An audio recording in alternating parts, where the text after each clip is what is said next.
قد أفلح المؤمنون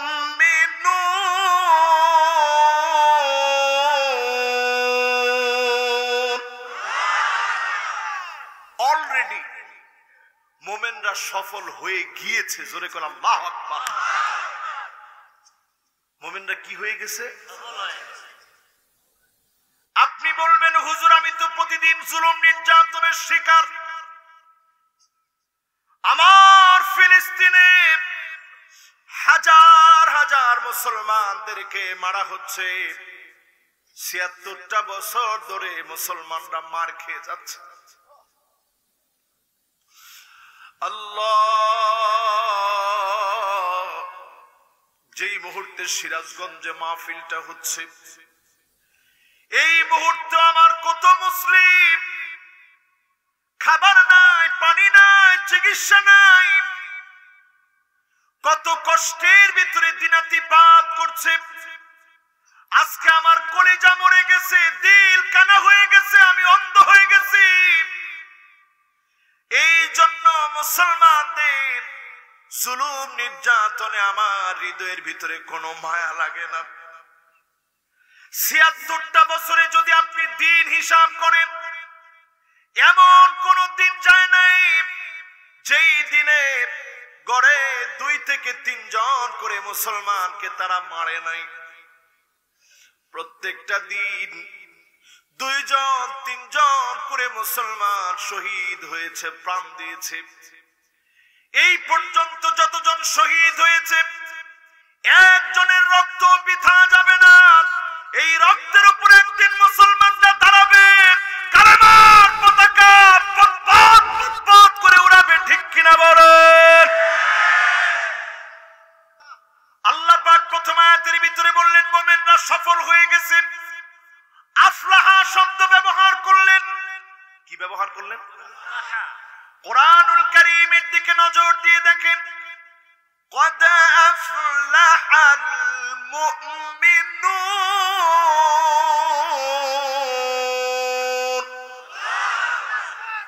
একবার আরেকবার আল্লাহ কোরআনের মধ্যে বলছে, قد أفلح من تزكى।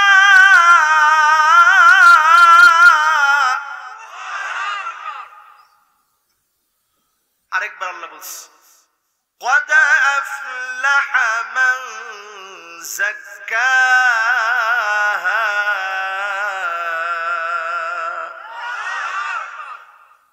কয়বার হইল ভাই? সবাই বলেন কয়বার? আর জোরে বলেন ৩ বার। আল্লাহ পাক প্রথমবার বুঝায় দিলেন মুমিন সফল হয়ে গেছে। দ্বিতীয়বার বুঝায় দিলেন সফল হওয়ার জন্য তোমার ভিতর পবিত্র করা লাগবে। তৃতীয়বার বুঝায় দিলেন গুনাহ থেকে নিজেকে পরিশুদ্ধ করা লাগবে। তার মানে মুমিন হওয়া লাগবে, মুত্তাকি হওয়া লাগবে, ভিতর পরিষ্কার করা লাগবে, গুনাহগুলো ছেড়ে দিতে হবে। আজকের মাহফিলে যদি কথা দিতে পারি হুজুর অনেক গুনাহ করে ফেলেছি, অন্যায় করে ফেলেছি, আর গুনাহের দিকে যাব না, তওবা করতেছি, জীবনে তাওবা করে যদি আজকে ফিরে, এমন হতে পারে শেষ রাত চলে আসবে, যিনি মাফ করে জান্নাতি বানায় দিবেন তিনি কে? এরপরে শব্দ লক্ষ্য করেন, আফলাহা শব্দ আছে জানি কয়টাই সূরায়? হ্যাঁ জোরে কত? আর জোরে কত? এই 1840টার ভিতরে আফলাহা একটি শব্দ। কি অর্থ? আফলাহা মানে শুধু সফল না, এমন সফল যেটা 100% সফল হয়ে গেছে। জোরে কোন আল্লাহু আকবার। কৃষক যখন শস্যটাকে ক্ষেতের ভিতরে ছেড়ে দেয়, ওই কৃষক আরবিতে ফাল্লাহ বলে। কি বলে বলেন তো আলেম ওলামারা? কৃষক আরবি কি? ফাল্লাহুন মানে কি? এবার আপনারা সবাই বলেন ফাল্লাহুন মানে কি? কৃষক যেইভাবে একটা বীজকে বপন করে রেখে আসে, ক্ষেতকে নিড়িয়ে কত রকমের ক্ষেতটাকে আবাদ করে, জমিটাকে প্রস্তুত করে।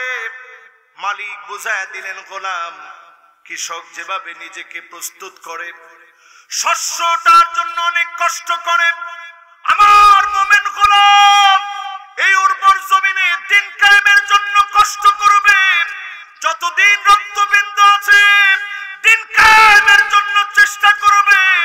এই জন্য কৃষক যেমন কষ্ট করে মাঠে ফসলটা ফলায়, সফলতা অর্জন করে, মুমিনকে যিনি কৃষকের চাইতে সফল দুনিয়া আখিরাতে বানায় দেন তিনি কি? এই জন্য আপনি আপনার খেতে যেভাবে চেষ্টা করলে আল্লাহ তাআলা সফল বানান, জমিনের দিন কায়েমের জন্য আজ থেকে চেষ্টা করেন, যিনি আপনাকে সফল বানায় দিবেন তিনি কি? আল্লাহ বলতেছে সফল হয়ে গেছে, আমরা কই সফলতা নাই। তাহলে দুই রকম হইল না ভাই? বলেন সফল হয়ে গেছে, সফল হয়ে গেছে। তার মানে বোঝা যায় আমাদের ভিতর পরিষ্কার হয় নাই। বাইরে ঠিকই টুপি আসে, লেবাস ঠিকই পরিবর্তন হয়, আমাকে দেখলে বড় ধরনের বুজুর্গ মনে হয়, আমার বাহির ঠিকই ঠিক হয়েছে, তার মানে ভিতর থেকে আমি এখনো ঠিক হতে পারি নাই। ঠিক কিনা বলে? এবার আরেকটু বুঝাই, তাহলে পরের আয়াতগুলো সহজ হয়ে যাবে। কি বলেন, বুঝবেন? আমার ভাইয়েরা, আমার বন্ধুরা, বোঝার চেষ্টা করেন। নামাজ পড়লেন 50 বছর ধরে। কত বছর? আচ্ছা, 50 বছর ধরে নামাজ পড়েন, এরকম কে কে আছেন? একটু হাত তুলেন তো দেখি। মাশাআল্লাহ, আলহামদুলিল্লাহ। মুরব্বি হাতটা নামান, আর কষ্ট দেব না। চিন্তা করেন, দেখে আমার কাছে খুব ভালো লাগতেছে। 50টা বছর নামাজ পড়ছে। প্রথমে আমি বলিনি, আল্লাহর কাছে বলবেন আল্লাহ যেন আমাদের প্রত্যেকটা সেজদাকে কবুল করে নেয়। সকলে পড়ে না আমিন। কিন্তু যদি আপনার ভিতরে মুনাফিকি থাকে, 50টা বছর ধরে নামাজ পড়বেন, 60 বছর ধরে সেজদা দিবেন, আপনার ভিতরে যদি মুনাফিকি থাকে, আপনার সেজদাগুলা যিনি কবুল করবে না তিনি কে? একটা সেজদাও কবুল হবে না। লা ইউকবাল মিনহু সিজদাতান ওয়াহিদা। 60 বছর সেজদা দিয়েছেন, মুনাফিকি থাকলে একটা সেজদা আল্লাহ কবুল করবে না। ঠিক কিনা বলেন? আল্লাযীনা হুম ফি সালাতিহিম খাশিউন।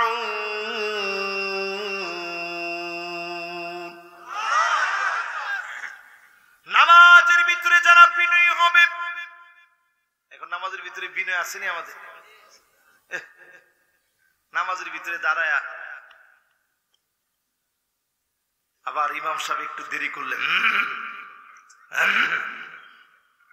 নামাজ ধরছেন 5 দিন হয় নাই, ইমাম সাহেবের সিগন্যাল দেন। এরকম বেয়াদব মুসল্লি আছে না নাই?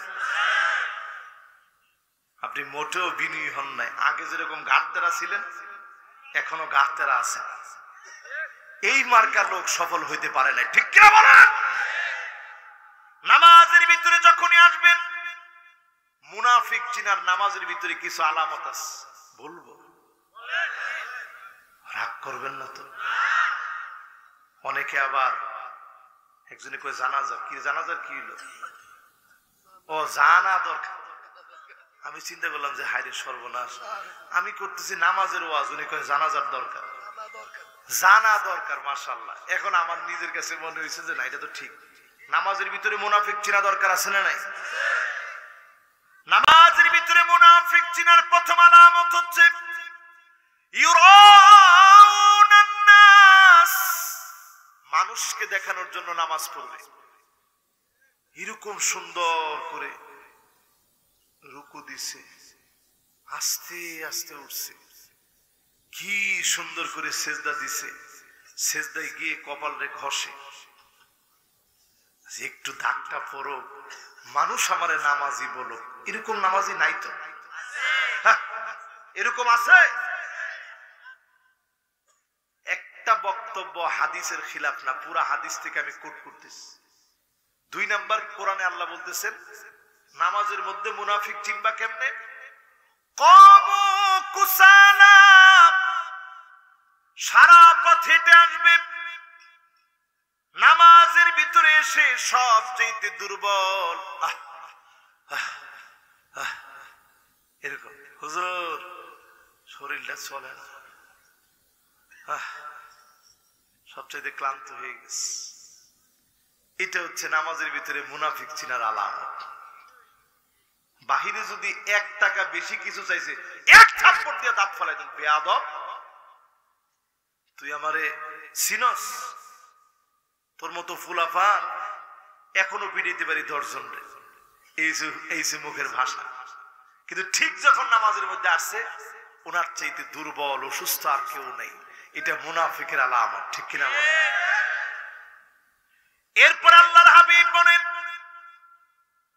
মুনাফিকের নামাজ হচ্ছে কানাকৃদ্দিকা, মুরগি যেভাবে আধার খাওয়ার জন্য ঠুকুর দিবে ঠুকুর দিবে ঠুকুর দিবে, এইভাবে করে সেজদায় যাবে আর উঠবে, এমন ইমাম আছে না? না,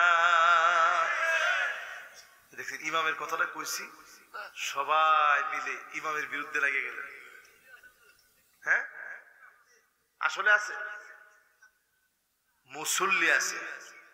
কারণ আপনি তো একটু দেরি করলে ইমাম সাহেবের সিগন্যাল দেন, ইমাম সাহেব যাবে কনে। এই জন্য আপনাদেরকে বলি, আলেমদেরকে নিয়ে বেশি লেগে থাকবেন না, ইবাদত নষ্ট হবে, মুনাফিকে উন্মোচিত হবে। যারা আলেমদের পিছনে লেগে থাকে, আলেমদের বিরুদ্ধে বিরুদ্ধাচারণ করে, আলেমদের আগে মাথা উঠায় ফেলে, তারা পাক্কা মুনাফিকের ভিতরে লিপ্ত আছে, ঠিক কিনা বলে? নবী আলাইহিস সালাম বলছেন, পরিষ্কার হাদিসের ভিতরে নবীজি বলছেন, আমা ইয়াখশাল্লাযী আইয়ারফা রাসাহু ক্বাবলা আল ইমাম আইয়ুহাউইলাল্লাহু রাসাহু রাসাল হিমার। আমার বড় ভয় লাগে ইমামের আগে যারা মাথা উঠায় ফেলে, না জানি তোমাদের চেহারাগুলো বিকৃত হয়ে যায়। এই জন্য ইমামের আগে মাতবারি করবেন না, আগে আগে সেজদা থেকে মাথা উঠাবেন না, ইমামকে প্রেসার ক্রিয়েট করবেন না, তাড়াহুড়া করে নামাজ পড়বেন না। এগুলা সব মুনাফিকের আলামত। আল্লাহ আমাদেরকে সফল বানায় দিয়েছে, মুনাফিকের মতো নামাজ পড়লে সফল হওয়া যাবে না, ঠিক কিনা বলে? এবার আরেকটু বলবো, আমি দেখতে পাচ্ছি অনেক যুবক এখন আসতেছে, লিল্লাহে তাকবীর। আপনারা আছেন তো ইনশাআল্লাহ? তাহলে নামাজ কি মুনাফিকের মতো পড়া যাবে? আল্লাহ নবী বলেন মুনাফিকের নামাজ কেমন? তিলকা সালাতুল মুনাফিক। শেষ সময়ে গিয়ে ইবনে মাসউদ রাদিয়াল্লাহু তাআলা আনহু বলেন, শেষ সময়ে গিয়ে আর সময় নাই, এমন সময় গিয়ে মাত্র 2 মিনিট বাকি আছে, কোন রকম টপাটপ সেজদা। এটাও মুনাফিকের আলামত, ঠিক কিনা বলেন? নামাজ পড়বেন সময় মতো, আল্লাহ যেন তৌফিক দান করেন, পড়েন আমিন। এখন একটা শয়তানের নাম বলি, যে শয়তানের নাম ইখতিলাস। কোন কি নাম? সবাই বলেন কি নাম? ইখতালিসুল ইনসান ফিস সালাত। নামাজের ভিতরে যে মানুষের কনসান্ট্রেশন নষ্ট করে দেয়, কনসান্ট্রেশন মনোযোগকে যে নষ্ট করে দেয়, এই শয়তানের নাম হচ্ছে ইখতিলাস। শয়তান এসে আপনাকে বলবে, এই তোর চাবিটা তো বালিশের নিচে, আরে তোর স্মার্টফোন আলমারির উপরে রেখে চলে আসছিস, দরজাটা তো খোলা, কে জানি এসে নিয়ে যায়, আরে তোর বালিশের নিচে 500 টাকার নোটটা পড়ে আছে। এইরকম আপনার মনোযোগ বারবার ছুটায় দিবে। হুজুর কোন ঔষধ আছে এটা থেকে বাঁচার? আস।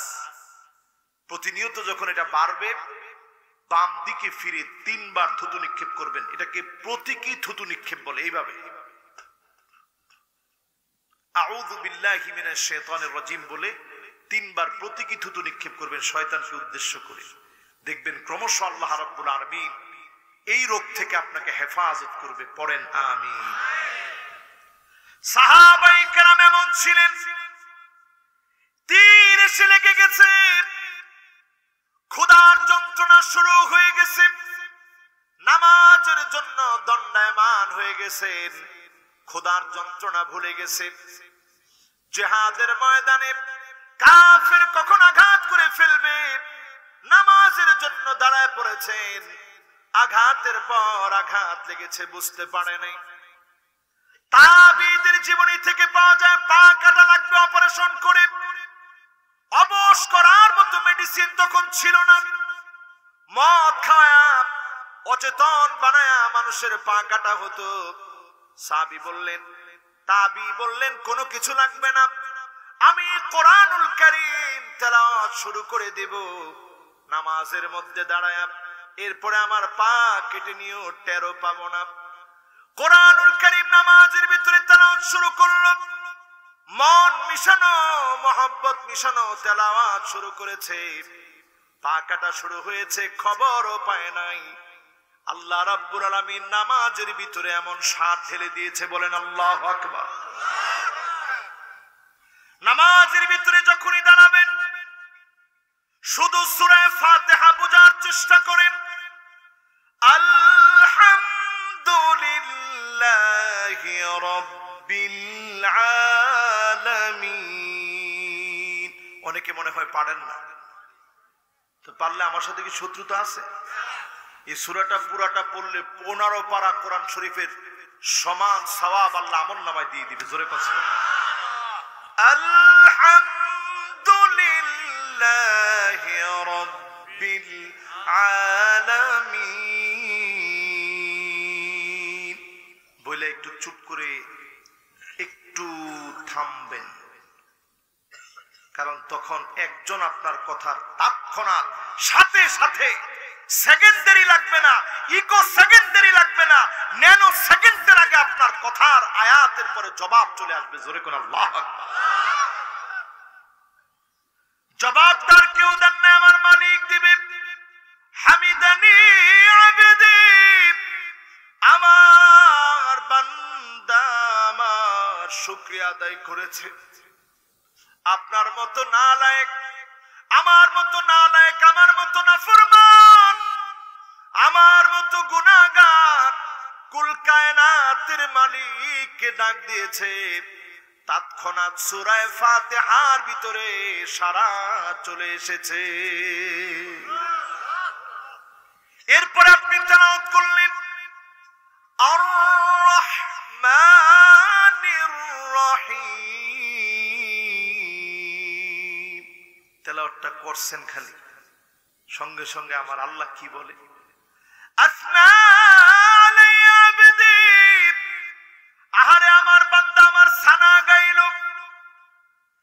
আপনি আপনার জবান দিয়ে মালিককে ডাক মারলেন, আমার মালিক এত পছন্দ করে আপনার ডাক শুনেছে, মুহূর্তের ভিতরে আপনার ডাকের জবাব যিনি দিয়ে দিয়েছেন তিনি কে?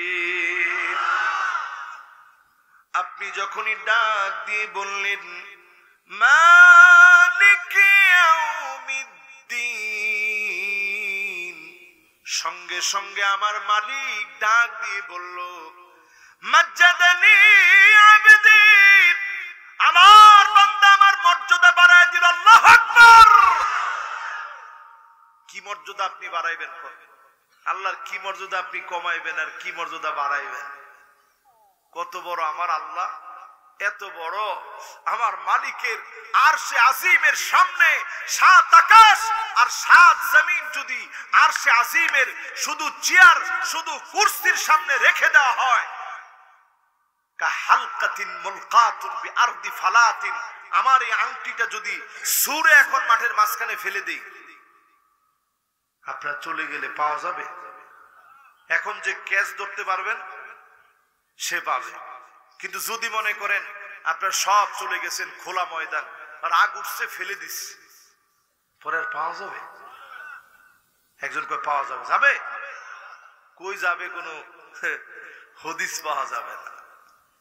এই 7 আকাশ আর 7 জমিন আমার মালিকের কুরসির সামনে যদি রেখে দাও হয়, একটা আংটির চাইতে ছোট হয়ে হারায় যাবে।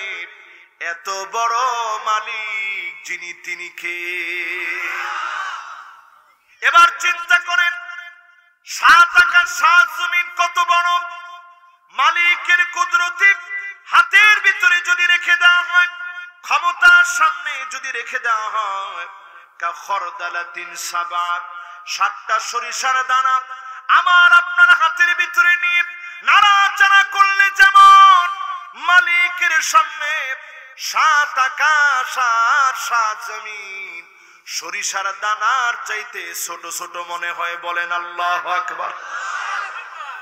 এবার চিন্তা করেন, আসমান বড় না আপনি বড়?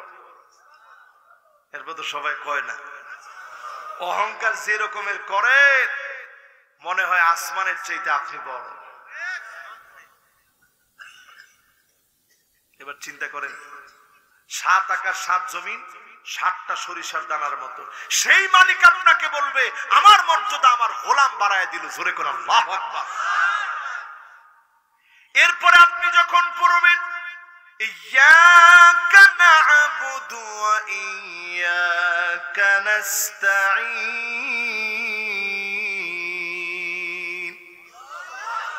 আমার আল্লাহ কি বলে? আল্লাহ রাব্বুল আলামিন বলেন হাযা বাইনি ওয়া বাইনা আবদি, এটা আমার মাঝে আর আমার বান্দার মাঝে। তুই যদি মাজারের কাছে কোনো কিছু না চাস, কোন ফকিরের সামনে, ল্যাংটা বাবার সামনে, কোন ক্ষমতাধর এমপি মন্ত্রী কারো সামনে তোর মাথা যদি তুই নত না করিস, আমার কাছে যা চাবি চাইতে দেরি, যিনি পুরা করতে দেরি করবে না তিনি কে? সুবহানাল্লাহ। এরপরে আপনি যখন পড়বেন ইহদিনাস সিরাতাল মুস্তাকিম সিরাতাল লাযীনা আন'আমতা আলাইহিম গায়রিল মাগদুবি আলাইহিম ওয়ালাদ-দাল্লিন।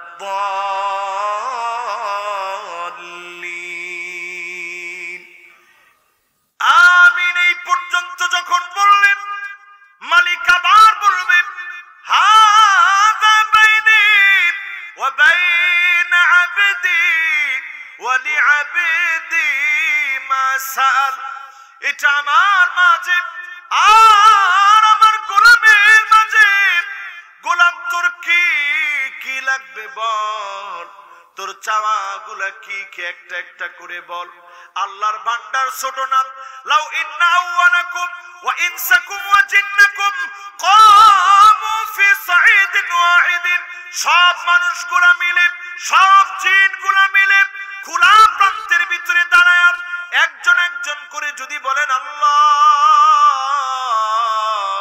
আমার ছেলে লাগবে, আমার টাকা লাগবে, গাড়ি লাগবে, বাড়ি লাগবে, 1000টা করে যদি আল্লাহকে চাইতে থাকেন, এক একটা করে যদি মালিক দিতে থাকে, মা নাকাসা মিম্মা যালিকা ইনদি ইল্লা কামা ইয়ানকুসুল মিখিয়াতু ইযা উদখিলাল বাহর, সমুদ্রের ভিতরে একটা সুই প্রবেশ করিয়ে সুইটা টান মারলে সামান্য একটু পানি আসবে, এতটুকুনো মালিকের ফুরাবে না। সবার চাহিদা এক একজন করে শেষ হয়ে যাবে। এজন্য আমার ভাইরা, আজকের এই মাহফিল থেকে বলেন মনোযোগ নিয়ে নামাজ পড়বেন তো ইনশাআল্লাহ। শুধু নামাজ পড়বই না, এই জমিনে নামাজকে কায়েম করব, নামাজকে কায়েম করব। এইভাবে আমার পার্লামেন্ট থেকে কত আইন করা হয়, মুসলমানদের জন্য যদি একটা আইন নামাজের ব্যাপারে বলবৎ হয়ে যেত, দেশের চেহারাটা পাল্টে যেত। ঠিক কিনা বলে? এই কথা বললি তো অনেকের মনে একটু ব্যথা লেগে যায়। কথা কয় না? ব্যথা যদি 1 কোটি বারও লাগে, নামাজের জন্য লাগুক। কি বলেন? কোরআনের জন্য ব্যথা লাগুক। হৃদয় ঠিক করে নেন। হৃদয় নিংড়ানো ভালোবাসা নিয়ে বলছি, ব্যথা লাগলেই বুঝতে হবে মুনাফিক আপনার কলিজার ভিতরে বসে গেছে।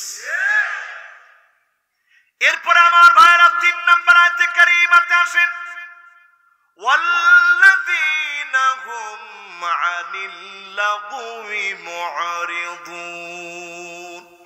অনর্থক কথা তারা বলবে না। এখন আমাদের চায়ের দোকানগুলোতে সব কাজের কথা হয় না, ওইখানে তো পার্লামেন্ট বসে, প্রতিদিন সকালে একবার পার্লামেন্ট বসে, আর এরকম আলাপচারিতা সেখানে শুরু হয়, মনে হয় সুবহানাল্লাহ, দেশ তো এরাই চালায়। হায় রে হায় রে হায়, পাইছেন নাকি আপনারা এগুলা? এরপরে কত রকমের আলাপ, কতক্ষণ দেশ, এরপরে বহির্বিশ্ব সব ঘুরে এসে এরপরে ঘরের ভিতরে ঢুকে, আরে জানোস না অমুকের ঘরের ভিতরে শান্তি নাই। অনর্থক কথা আজ থেকে বাদ দিয়ে দিবেন। মুমিন অনর্থক কথা বলবে না, ভালো কিছু বলতে পারলে বলবে, অথবা চুপ থাকবে। মান সামাতা নাজাত, চুপ থাকলে যিনি আপনাকে নাজাত দিবেন তিনি কে? আখিরি জামানায় জিহ্বা চালাইতে বড় সাবধান। সাহাবায়ে কেরাম এই জিহ্বাটা ধইরা এইভাবে টান দিয়া জিহ্বারে ধইরা বলছে সোজা হও।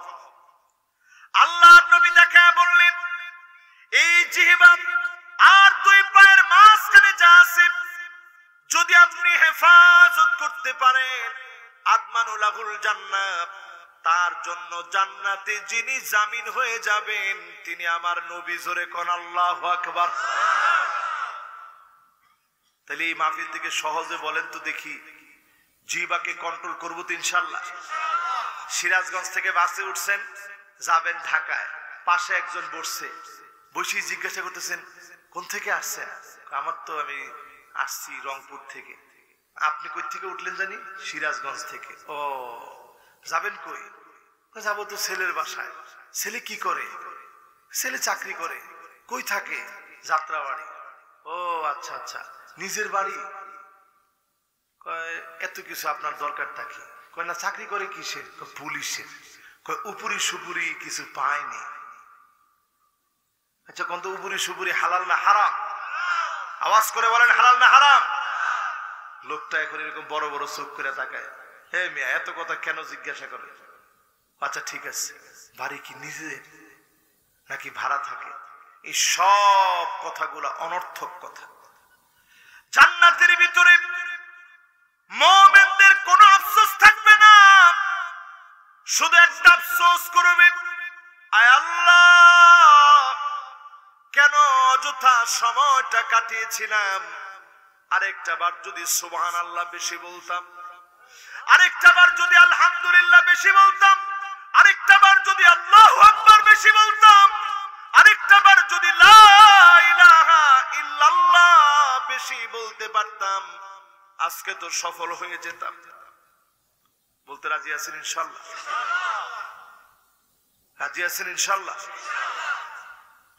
অযথা কথা বলেন, চায়ের দোকানের বাজে আড্ডা, গীবত আর গীবত, বহতান শিকায়েত নামিমা সব বাদ দিয়ে মা বোনদেরকে বলবো বিশেষভাবে, রাসূল যেদিন মেরাজের রজনীতে আল্লাহর জান্নাতে গিয়েছেন, নারীদেরকে বেশি জাহান্নামে দেখলেন।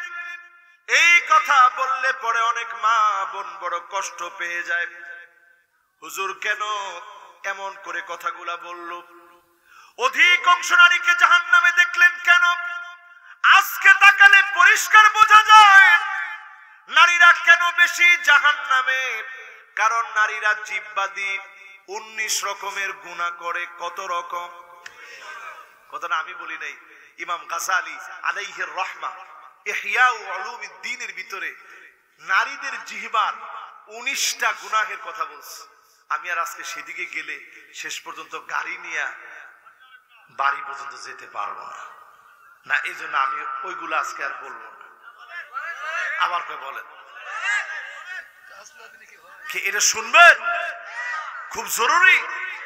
হ্যাঁ হুজুর, এই যে নারীদের কথা বলছেন, ওনাদেরকে যত পারেন আজকে বলে যান হুজুর। শান্তিতে নাই তো হুজুর। হ্যাঁ বলবো, পিছনের এক ভাই উঠতেছে, আপনি যদি বসেন তাহলে বলবো। এই যে 2 জন, তাই তো মাশাআল্লাহ উনি বসছে কিন্তু পিছনের জন এখনো বসে নাই। ও ঠিক আছে তো মাশাআল্লাহ। বলবো নারীদের এক নম্বরের জিহ্বার দোষ হচ্ছে, এক নম্বর ইয়াতাকাররারুল কালাম, যেই কথা স্বামীর কানে খারাপ লাগে বারবার বারবার ওই কথাই বলে। কি কোন বলে? উনি কইছে খালি না, আল্লাহ জানে কারে খুশি করার জন্য কইছে।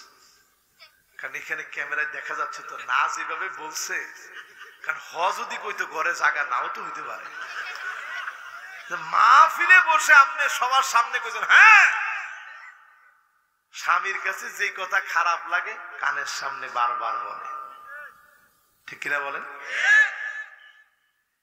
দ্বিতীয় নাম্বার নারীদের জিহ্বার গুনাহ হলো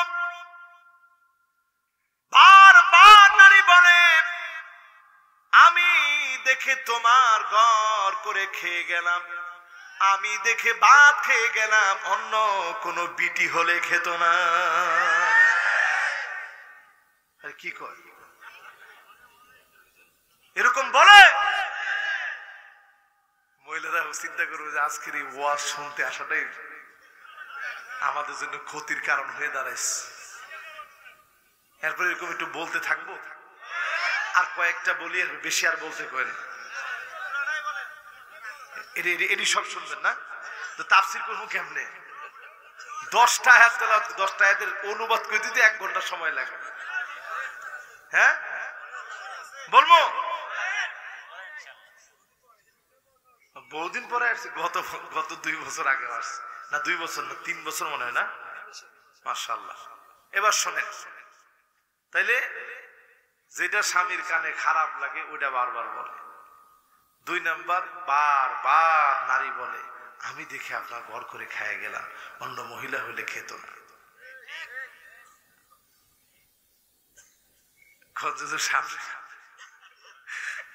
আল্লাহ এওয়াজ করে কি হয় আল্লাহ জানে, মামলাও তো হতে পারে।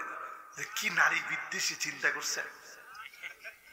আবার অনেকে মাথা নিচের দিকে নোয়ায় রাখছে, হুজুর আর বললেন না হুজুর, আমার মনে হয় জয়টা বলবেন সব মিলে যাবে। এরপরে দেখবেন নারীদের অপরাধের ভিতরে অন্যতম অপরাধ, স্বামী যদি পছন্দ করে কোনো কিছু আনে, কোন দিনের জন্য সেইটা মহিলার পছন্দ হয় না। আবার এত জোরে ঠিক বলে তাই কিছু একটা আয়না দিছেন, দেখা মাত্র আর কি আনলেন, কালারটা ঠিকবে না, মরে যাবে মনে হয়। আরে কালার কি কোনোদিন মরে নাকি? এরপরে জিহ্বার রোগ হচ্ছে, বারবার নারীরা স্বামীর উপরে অসন্তুষ্টি প্রকাশ করে, আপনার কাছ থেকে জীবনে কষ্ট ছাড়া কিছুই পাই নাই। আছে সারা দিন আপনি কত রকমের কষ্ট কইরা বিটিরে কামাই করে খাওয়ালেন, আর যাওয়ার পরে আপনার আরে কষ্ট ছাড়া কিছু পাই নাই। এরপরে নারীদের এই জিহ্বার সমস্যা হচ্ছে সাদ্দাকাত, কথায় কথায় স্বামীর সঙ্গে এই জিহ্বাটা দিয়ে ঝগড়া শুরু করে, মারামারি শুরু করে দেয়, ঠিক কিনা বলেন? এই জিহ্বা জিহ্বা। এরপরে নারীরা এই জিহ্বা দিয়ে স্বামীদেরকে সবচেয়ে বেশি লানত দেয়। আল্লাহ তোমার গজব পড়ো, আল্লাহ তোমার বিচার দিলাম। কথা কয় না। একটু পরে চিন্তা করে কিরে গজবটা পড়বো তো আমার কপালের মধ্যে, গজবটা দিলাম কারে একটু আগে। পরে একটু পরে যখন মাথাটা ঠান্ডা হয় আশা করে অমুকের বাপ ভুল হয়ে গেছে, মাফ করে দেন। আপনাকে কি এর মাপ? না না কোনো মাপ নেই। এবারে শুনে আমি কোনো মাপ করবো, আমি সিদ্ধান্ত নিই নাই, এবারে কোনো মাপ নেই। বহুত মাপ হয়েছে জীবনে, লাভ হয় নাই। আমার কইছে একটু আগে ঠাডাটা পড়ুক আমার কপালের মধ্যে, অনায়া মাফ চাচ্ছে আমার কাছে। এই রোগও এখন সমাজের ভিতরে আছে না? নারীদের জিহ্বার রোগ হচ্ছে কথা যতটুকুন শুনবে এর চাইতে বাড়িয়ে বাড়িয়ে মানুষের নামে বহতান আর বহতান ছড়ায় দিবে, ঠিক কিনা বলে? হইছে তিল, বানাইছে তাল, ঠিক কিনা বলেন? এরপরে নারীদের জিহ্বার সমস্যা হচ্ছে কানে কানে জিহ্বা দিয়ে কানে কানে কথা বলবে। এই কানে কানে কান পরা নিয়ে সংসার ধ্বংস করে দিবে, ঠিক কিনা বলে? এরকম কিছু মহিলাই আছে, চগুলখুর মহিলা, যারা সংসারকে ভেঙে দেয়। একজনের সংসারের কথা গিয়া আরেকজনকে লাগায় দেয়, আরেকজনের সংসারের কথা গিয়া আরেকজনকে লাগায় দেয়, এইভাবে সংসারের মধ্যে অনিষ্ট শুরু করে দেয়, ঠিক কিনা বলে? এরপরে নারীদের জিহ্বার বড় ধরনের ক্ষতির দিক হচ্ছে এই জিহ্বা দিয়ে বারে বারে স্বামীকে বলে আমার জন্য শুধু খরচ করবা, তোমার মা বাপ, তোমার ভাই বোন, আত্মীয় স্বজনকে কিছুই দিতে পারবে না, সব খরচ আমার জন্য করা লাগবে, ঠিক কিনা বলে? কি ঠিক? এরকম বলে? আর কথা কয় না, বলে? এবার চিন্তা করেন, হুজুর যা কইলেন একটা তো বাদ নাই। নারীদের এই জিহ্বার অন্যতম রোগ হচ্ছে নারীর এই জিহ্বা মুহূর্তের ভিতরে স্বামীদের জন্য প্রেমাস্পদ শব্দ গুলাও জিহ্বা দিয়ে বের করে একটু পরেই মুহূর্তের ভিতরে ভুলে যায়, ঠিক কিনা বলে? এই সুন্দর কথা হঠাৎ করে বলছে, মুহূর্তের মধ্যে বৃষ্টি যেরকম হঠাৎ করে চলে আসে, এরকম হঠাৎ করে মন মাইন্ড সব চেঞ্জ হয়ে গেছে। এই জন্য আমার ভাইয়েরা কোন নারীর মতো হতে হবে? খায়রুন নিসাইল আলামিন আরবাব, আমার মা বোনেরা অন্য নারীদের মতো না। যারা মাহফিল এসেছে তারা মা খাদিজার মতো হবে, নিজের জীবনের সব নবীজির জন্য উজাড় করে দিয়েছে, কিছু চায় না। ক্ষুধার যন্ত্রণায় পেটের ভিতরে কষ্ট হয়েছে, আল্লাহ পাক খাদিজার জন্য সালাম পাঠিয়েছে, আল্লাহ পাক সালাম পাঠিয়েছে। আল্লাহ নবী এত আদর করতেন আম্মা জান খাদিজাকে, ইন্তেকালের পরেও নবীজি ভুলতে পারে না। খাদিজা রাদিয়াল্লাহু তাআলা আনহার বোন এসে দরজার মধ্যে নক করছে, আল্লাহর নবী বিছানা থেকে একটা লাফ মেরে উঠে গেছে। আরে এই তো মনে হয় আমার খাদিজা চলে আসছে। আল্লাহু আকবার! কি মায়া, কি মহব্বত! আমি যখন গারে হেরায় গেছি আমি অবাক হয়েছি। কেন অবাক হয়েছি? এই জন্য অবাক হয়েছি, আল্লাহ আমি একটা পুরুষ মানুষ, উঠতে গিয়ে আমার মনে হয় রান ছিঁড়ে যাচ্ছে। 2-3 বার আমি একেবারে শুয়ে রেস্ট নিছি, মনে হয়েছে আর বাঁচবো না, এরকম লাগছে, মাথা ঘুরে উঠছে। আমার বারবার মনে পড়েছে, আরে আম্মা জান খাদিজা কেমন করে খাবার গুলা নিয়ে উঠছে। ধনী পরিবারের মেয়ে হওয়ার পরেও, ব্যবসা বাণিজ্য সব থাকার পরেও শুধুমাত্র নবীর মহব্বতে এত দূর পর্যন্ত গিয়েছে। না ঘুমায়া দরজার মধ্যে ঠেস মেরে বসা ছিল। রাত গভীরে নবী যখন দাওয়াতি কাজ শেষ করে নক করেছে, আম্মা জান দরজা খুলে দিয়ে আল্লাহর নবীকে যখন ঘরের ভিতরে প্রবেশ করিয়েছে, নবীজি বলে, খাদিজা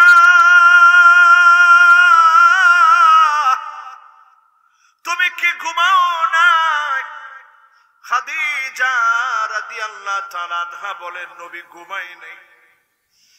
কাফের কুফাররা দিনের বেলায় কত কষ্ট দেয়, কাদের উপরে বুড়িটা চাপায় দেয়, কলার ধরে বাইতুল্লাহর সামনে নবীজিকে একবার উঁচা করে ফেলছে। হযরত আলী বলতেছেন, আমি 11 বছরের যুবক, আমি সেই দিন তাকায়াছিলাম, কিছুই করতে পারি নাই। আবু বকরকে আমি সেই দিন চিনেছি, কত বড় বীর তিনি। দৌড়ে এসে রাসূলুল্লাহকে টেনে কাফেরদের কাছ থেকে তিনি নামিয়ে ফেলেছেন। আবু বকরের দুইটা চোখ লক্ষ্য করে কাফেররা আঘাত করেছে। দুইটা চোখ দিয়ে আজকে যেই জায়গায় তাওয়াফ করেন, টপ টপ টপ টপ করে চোখ থেকে রক্তগুলা ঝরেছে। চোখে দেখতেছে না, বেহুশ হয়ে গেছে। ওই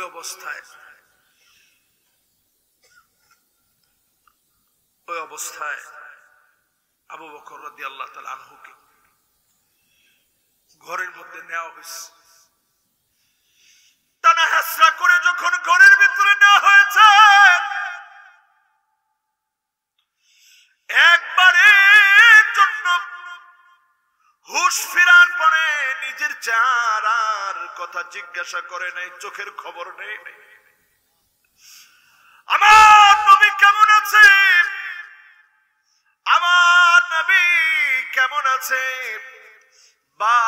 বারবার আবু বকর খবর নিয়েছে। আল্লাহর নবী এই জন্য আবু বকরকে এত ভালোবাসতেন। আল্লাহর কাছে নবীজি বলতেছে, আল্লাহুম্মা জাআল আবা বকর মাই ফিল জান্নাহ ওয়া আমার আল্লাহ,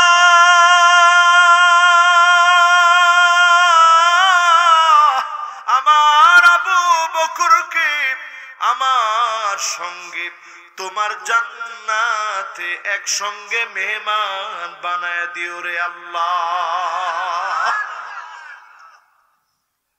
আমার ভাইরা,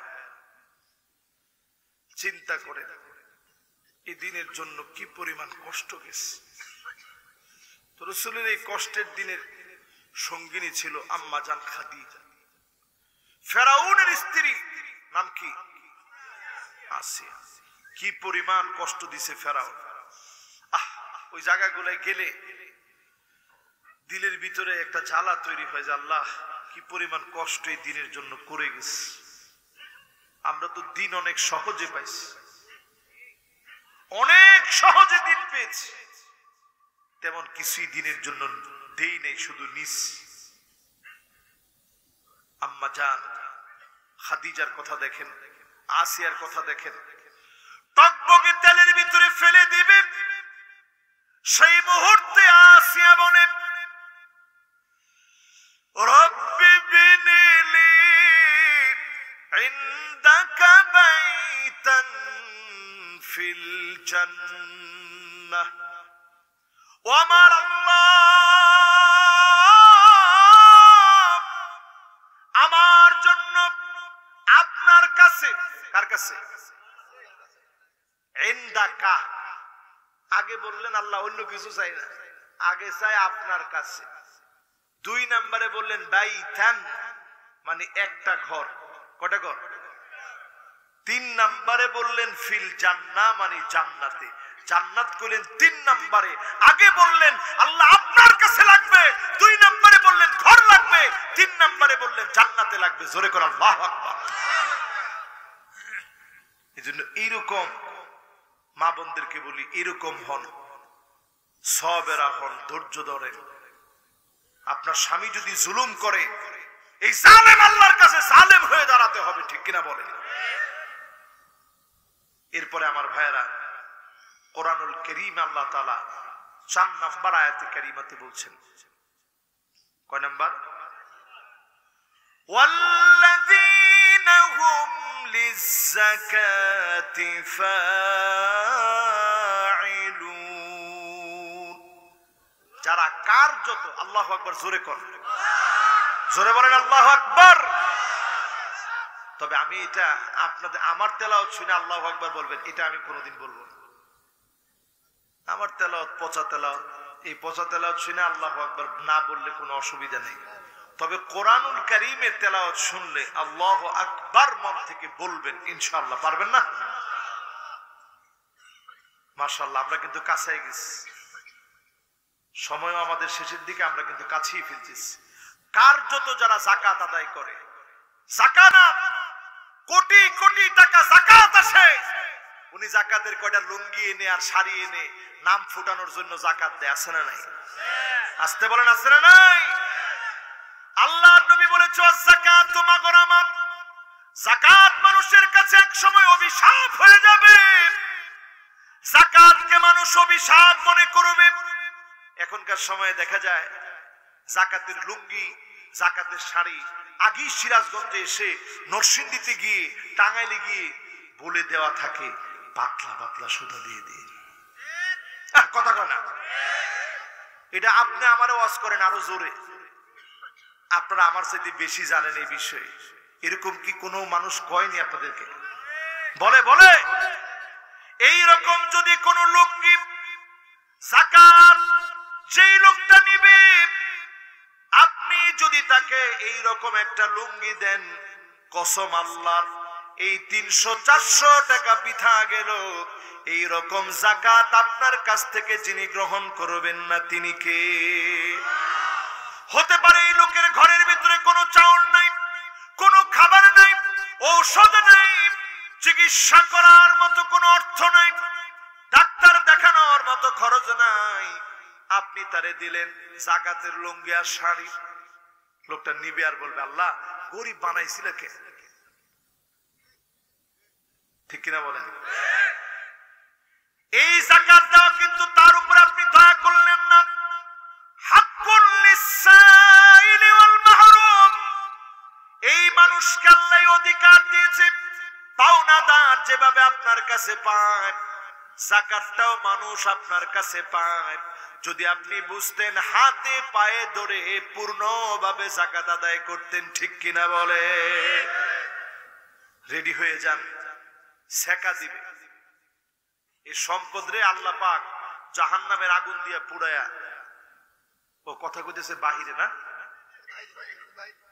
আমাদের এই বাংলাদেশে স্বাধীনতার এতগুলা বছর চলে গেছে, কর দিন দিন খালি বাড়াইতেছেন বাড়াইতেছেন, কিন্তু যাকাত ভিত্তিক একটা সমাজ ব্যবস্থা আপনারা এই দেশে দেখাইতে পারলেন না। ঠিক কিনা বলেন? আমি সরকারকে বলতে চাই, এই যে আমাদের মডেল মসজিদ গুলো আছে, এই মডেল মসজিদ গুলাকে যদি একটা কমপ্লেক্স হিসাবে আমরা মনে করি, যেটা একটা কমপ্লেক্স, একটা রাষ্ট্রকে কমপ্লিট ভাবে ইমানের পথে পরিচালিত করার জন্য মুসলমানদের কমপ্লেক্স হচ্ছে মডেল মসজিদ গুলা, যদি এমন বানাতে পারেন, যাকাত ভিত্তিক সমাজ বিনির্মাণের সিদ্ধান্ত যদি নেন, হতে পারে এই কার্যক্রমের কারণে দেশের ভিতরে আল্লাহর বরকত বেড়ে যাবে। ঠিক কিনা বলে? শুধু বললেই তো হবে না, জোরে কোন, বললেই তো করা লাগবে। ঠিক কিনা বলেন? যাকাত যেন অভিশাপ মনে না হয়। সম্পদ আল্লাহ দিলে যেভাবে খুশি হলেন, ব্যয় করতে এইভাবে খুশি হবেন, দ্বীনের জন্য ব্যয় করবেন, খাতে খাতে যাকাত দিবেন। আমার আপনার যাকাত দেওয়ার কারণে অভাবীরা তাদের হক গুলো পাবে, আপনার সম্পদ পবিত্র হবে। আন্নুমু মানে যাকাত মানে হচ্ছে বৃদ্ধি করা, আন্নুমু মানে বেড়ে যাওয়া। আপনি যদি যাকাত দেন, লিখে রাখেন, আগামী বছর এর চাইতে বেশি যাকাত দেওয়ার যিনি তৌফিক দিবেন, তিনি কে? আমি আমার নিজেরই ক্ষুদ্র জীবনে দেখছি, আল আজহার বিশ্ববিদ্যালয়ে যখন পড়াশোনা করছি, আমাদেরকে মিনহা দিত, স্কলারশিপ দিত। এটা বিভিন্ন দেশের ডোনারদের টাকা। মানে কি? কথা কয় না কি? যাকাতের টাকা। কিসের টাকা? সারা ওয়ার্ল্ডের যাকাতের টাকা দিয়ে বড় বড় প্রতিষ্ঠান চলে। এটা আপনি ছোট মনে করেন না। যখন আল্লাহ হাত নিচে রাখবে আপনি নিছেন, আবার যখন তৌফিক দিবে তখন আপনি দিবেন। জোরে করে আল্লাহু আকবার। পুরা বছর লিখে রেখে রাখবেন। যাকাত দিতে হবে কার উপরে? যে নিসাব পরিমাণ সম্পত্তির মালিক হবে। আর ওয়াহাল আলাইহিল হাউল, তার উপরে 1 বছর ঘুরে আসতে হবে। ঘুরে আসার পর মনে করেন আজকে আপনি যাকাত দেওয়ার জন্য এই পরিমাণ টাকা নিসাব পরিমাণ হয়েছে, ওই দিন রাতে আবার 10 লক্ষ টাকা আপনার হাতে আসছে, তাইলে ওই 10 লক্ষ টাকার উপরে 1 বছর ঘুরে আসতে হবে না। ওই সময় ওই রাত্রে যাকাত দিবেন, যে রাত্রে ওই রাত্রেই আপনার কাছে চলে আসছে, যাকাত দিবেন ঠিক এর আগ মুহূর্তে চলে আসছে, তাইলে আপনার ওই টাকারও পূর্ণ যাকাত দেওয়া। ঠিক আছে ভাইরা? এরপরের আয়াতে চলে। এরপর আল্লাহ রাব্বুল আলামিন বলেন ওয়াল্লাযীনা হুম লিফুরুজিহিম হাফিজুন।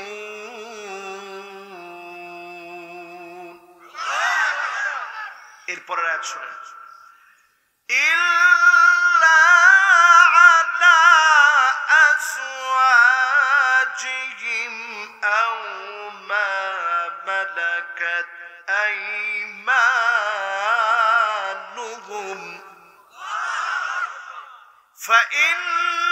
فإنهم غير ملومين।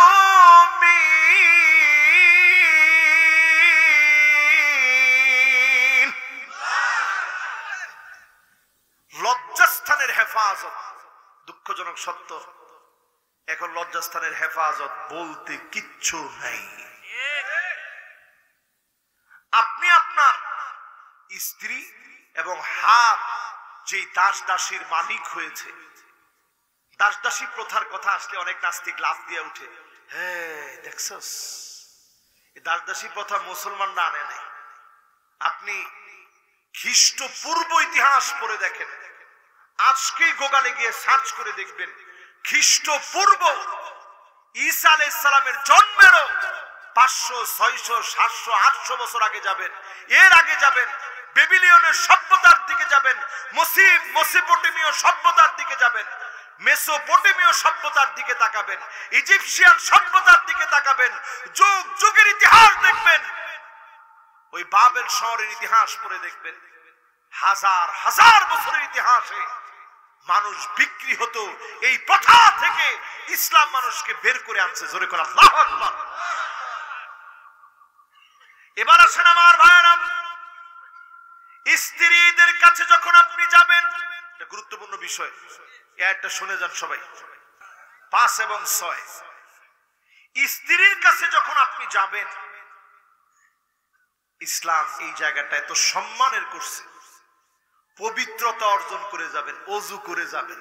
আমি যদি এই মাহফিলে প্রশ্ন করি, 1000 জনের ভিতরে একজনও মনে করে এরকম নাই যে ওযু করে যান, কথা কয় না? অনেকে চিন্তা করতেছে, হুজুর ওযু করে যাবো, একটু পরে তো অপবিত্র হয়ে গেলাম, তো ওযু কেন দরকার? মুমিন বেশি সময় অপবিত্র থাকে না। যখন একটা ঘরের মধ্যে বেশি সময় স্বামী স্ত্রী অপবিত্র থাকবে, ফেরেশতারা লজ্জায় প্রবেশ করতে পারে না, আর তখনই দুষ্ট জিন আপনার ঘরের মধ্যে প্রবেশ করে, ওই সময়টাতে স্ত্রীর ক্ষতি করার চেষ্টা করে। আজকেও আমি যেই বাড়িতে খাইলাম, ওই বাড়ির ভাইকে বললাম যে কাটা হাড় গুলা পানির মধ্যে ফেলবেন না, কারণ এই কাটা হাড় গুলো এগুলো জিনের খাবার। তারা যখনই হাত দেয়, আল্লাহ তাআলা এটার মধ্যে তাদেরকে রিজিক দান করে দেয়। জোরে কোন সুবহানাল্লাহ।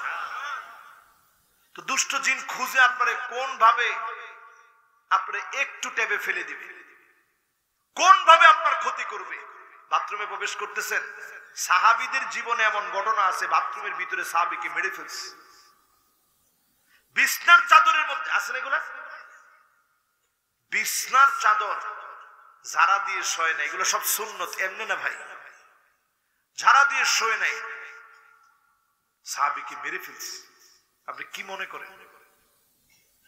এই জন্য আজকে থেকে ওযু করবেন, স্ত্রীর কাছে যাবেন, যদি না যান এরপরে দোয়া। এই হাজার হাজার মানুষের মধ্যে যদি আমি প্রশ্ন করি দোয়া পারেন কে কে, এখন ভয়ে কেউ হাত তুলবে না, জানে যে হুজুর তো জিজ্ঞাসা করার লোক। এবার আপনারা বলেন, একজন অন্তত দোয়াটা আমার একটু শোনান। আল্লাহুম্মা জান্নিবনা শাইতান ওয়াজান্নিবিশ শাইতানা মিম্মা রাযাকতানা। শেষে একটা দোয়া আছে, আল্লাহুম্মা লা তাজআল লিশ-শাইতানি ফীমা রাযাকতানা নাসীবা। পড়ছেন জীবনে? পড়েন। হ্যাঁ,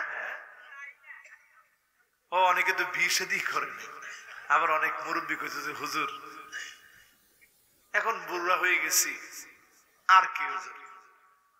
এজন্য আজকের মাহফিল থেকে শোনেন, এখন যে ঘরে ঘরে সন্তান হয়, অটিস্টিক বাচ্চা, প্রতিবন্ধী বাচ্চা হয়, ঘরে ঘরে এখন হিজরা হয়।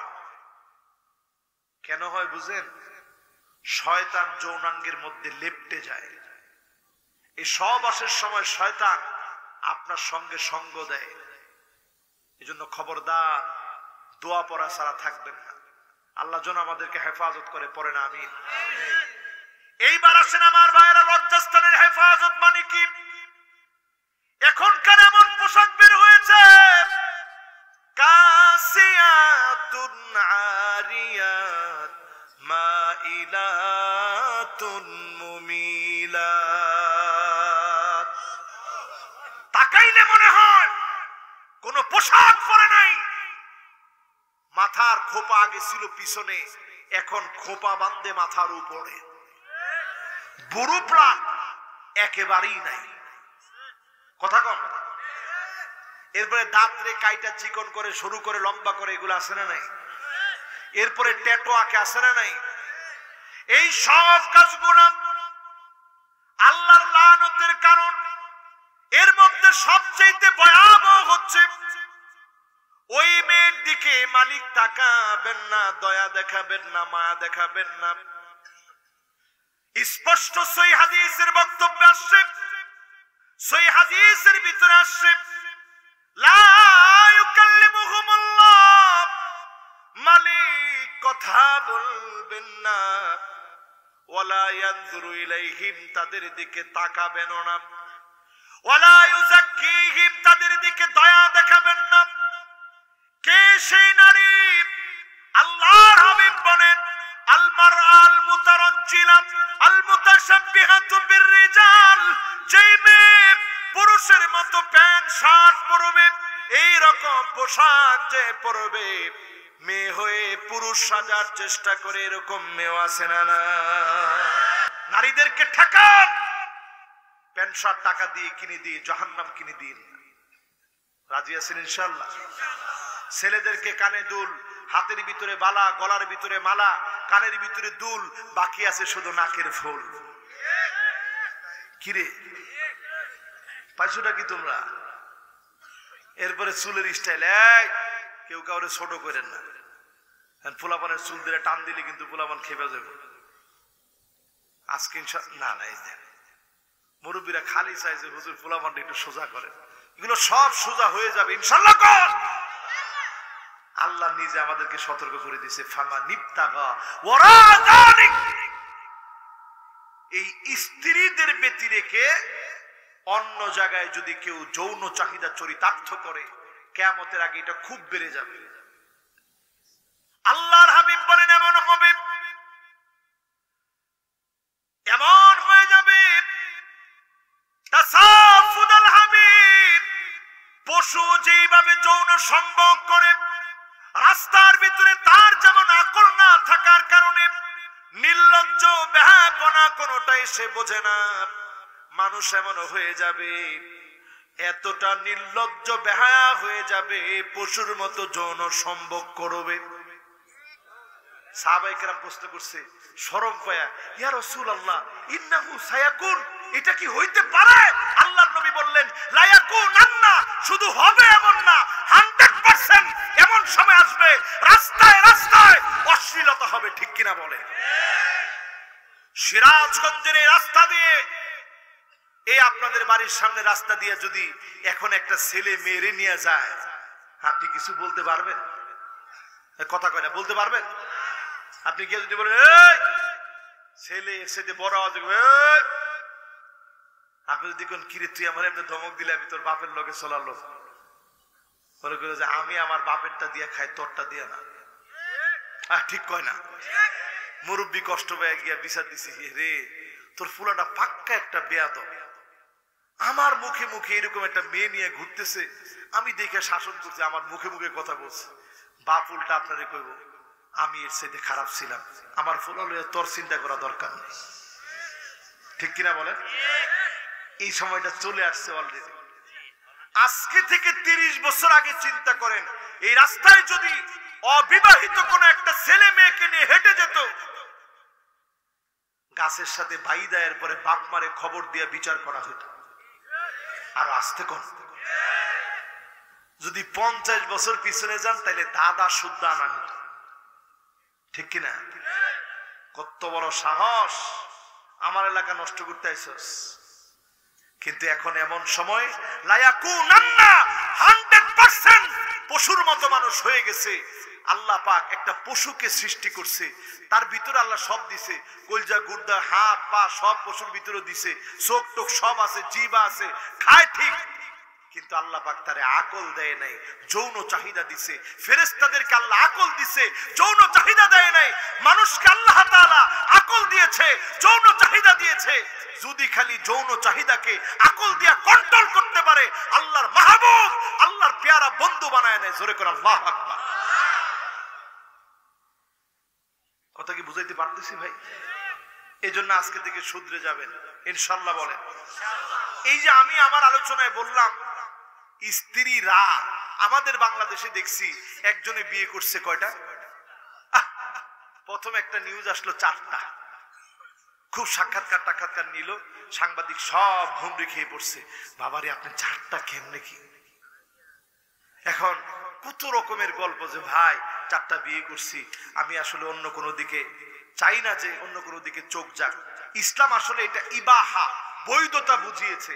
আমরা এই শরীয়ত না বোঝার কারণে অনেকে অনেক রকম ফতোয়া দিই।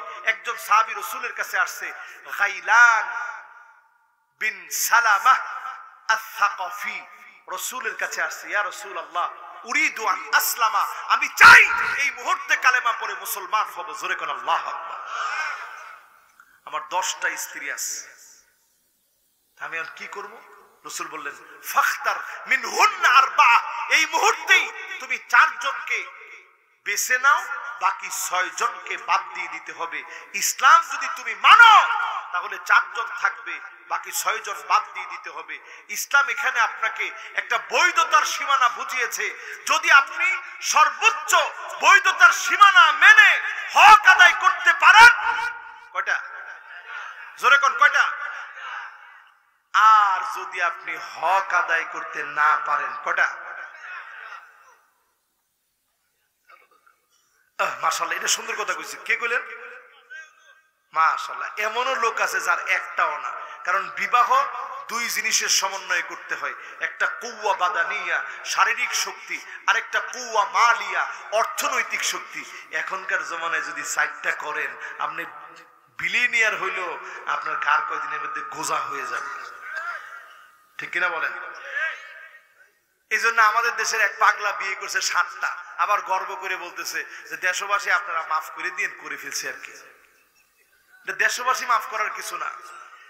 এই 4টার পরে যত স্ত্রী আছে, যদি তুমি ইসলাম মানো, মুসলমান হও, 4টার পরে আর স্ত্রী তুমি রাখতে পারবা না। ঠিক কিনা বলেন? কারণ এরপরে যে সন্তান হবে সবগুলা যার সন্তান হবে। আল্লাহ আমাদের এই সমাজকে হেফাজত করুক। কুষ্টিয়ার আলেমরা সচেতনতার সঙ্গে তার ব্যাপারে সিদ্ধান্ত নেওয়া লাগবে।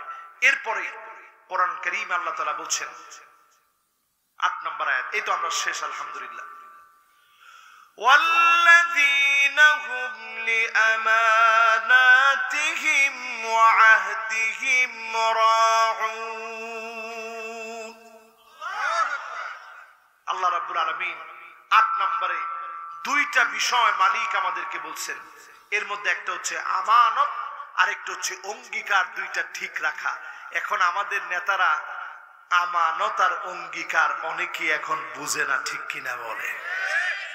রাস্তার ইট যদি আপনার ঘরের মধ্যে লেগে যায়, রাস্তার বালুগুলো যদি ঘরের ভিতরে লাগায় ফেলেন, বুখারীতে হাদিস আসছে, আপনি আপনার আমানতদারিতার যে দায়িত্ব আপনার উপরে ছিল আপনি নষ্ট করলেন।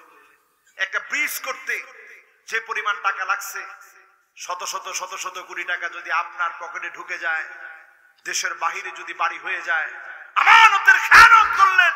সহিহ বুখারীর হাদিসের ভিতরে আসছে, ওয়া নুসিবা লাহু লিওয়াউন ইয়াউমাল কিয়ামা, আল্লাহ কিয়ামতের দিন পিঠের উপরে সব উঠায় দিবেন, যেগুলা নিচেন পেটে উঠবে সেদিন। কথা কয় না? আল্লাহ সেদিন পিঠে উঠায় দিয়া বলবে, এই লোকটা ছিল গাদ্দার, আমানতের খেয়ানতকারী, অঙ্গীকার ভঙ্গ করেছে।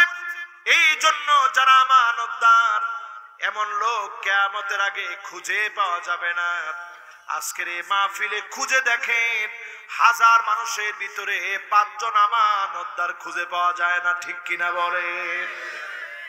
শেষ 9 নম্বর আয়াতে কারীমাতে আল্লাহ রাব্বুল আলামিন বলছেন, ওয়াল্লাযীনা হুম আলা সালাওয়াতিহিম ইউহাফিযুন,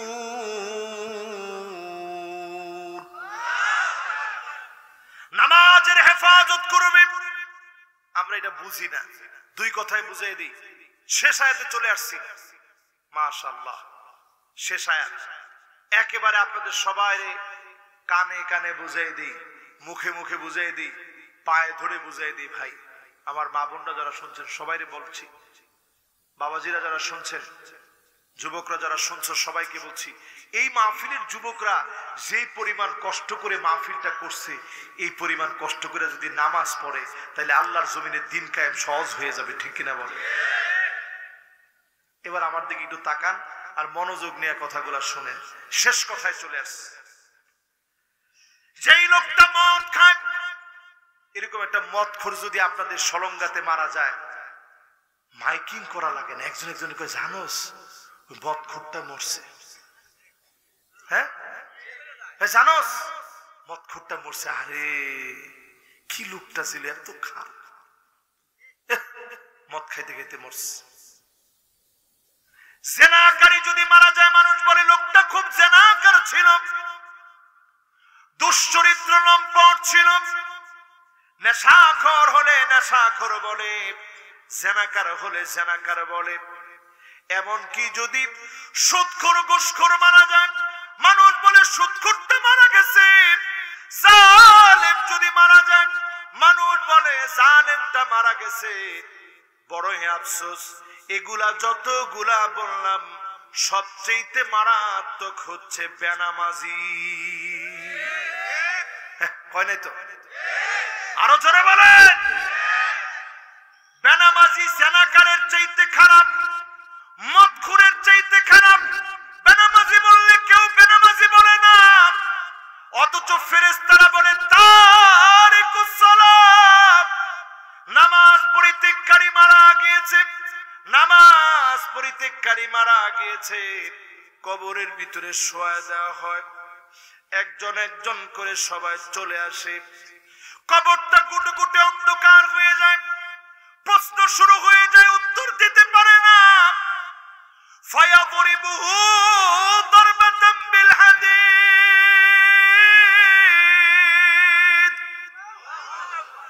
লোহার হাতুড়ি দিয়া কানের মধ্যে পিটানো হবে, জোরে জোরে পিটাবে।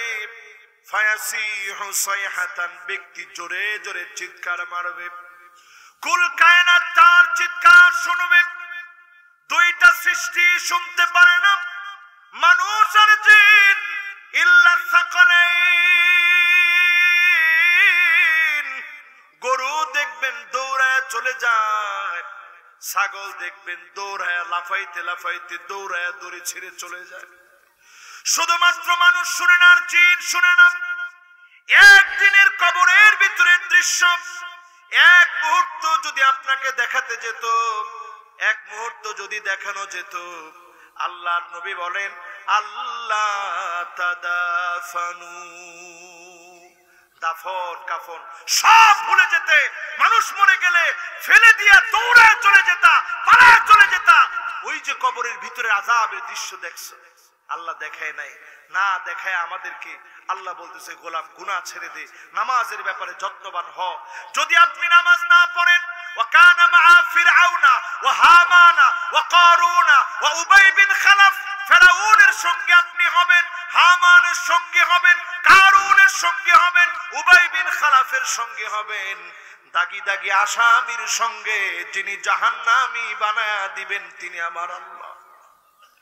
আর যদি আপনি নামাজি হন, নূরুন ওয়া বুরহানুন ওয়া নাজাত, যদি আপনি শুধু নামাজি হন, আপনি তাকায় দেখবেন ছেলে চলে গেছে, পায়ের আওয়াজটা আপনি জমজম জমজম করে শুনছেন, আত্মীয় স্বজন শুনে গেছে, আত্মীয় স্বজন চলে গেছে, একা ফেলে চলে গেছে, সবার আওয়াজ শুনলেন, আপনি সেদিন শুনবেন কানের ভিতরে আওয়াজ হচ্ছে, আপনি সেদিন অবাক হয়ে তাকাবেন কে গো নতুন করে কবরের ভিতরে আসছে। হঠাৎ করে লোকটা তাকায় দেখবে নূরুন, একটা আলো চলে গেছে, কবরটা একেবারে নূর দিয়ে ভরে গেছে। কে গো তুমি কবরের ভিতরে? নামাজ দাঁড়ায় বলবে আমি তোমার নামাজ, আমি তোমার ফজর, আমি তোমার জোহর, আমি তোমার আসর, আমি তোমার মাগরিব, আমি তোমার ইশা, আমি তোমার তাহাজ্জুদ, আমি তোমার নফল নামাজ আপনার আমার জন্য দাঁড়ায় যাবে, মালিকের সামনে সাক্ষী দিবে। বহুত বুরহানুন ওয়া নাজাব, নামাজের সাক্ষীগুলো একটা একটা করে কবুল হয়ে যাবে। যিনি নাজাতের ফয়সালা করে দিবেন তিনি কে? এরপরে আমার ভাইরা, উলাইকা হুমুল ওয়ারিসুন।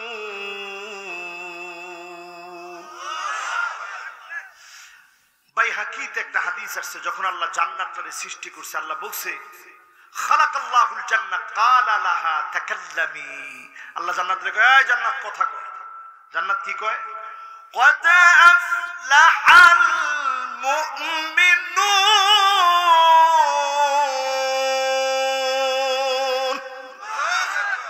মুমিনরা সফল হয়ে গেছে। জোরে করে আল্লাহু আকবার।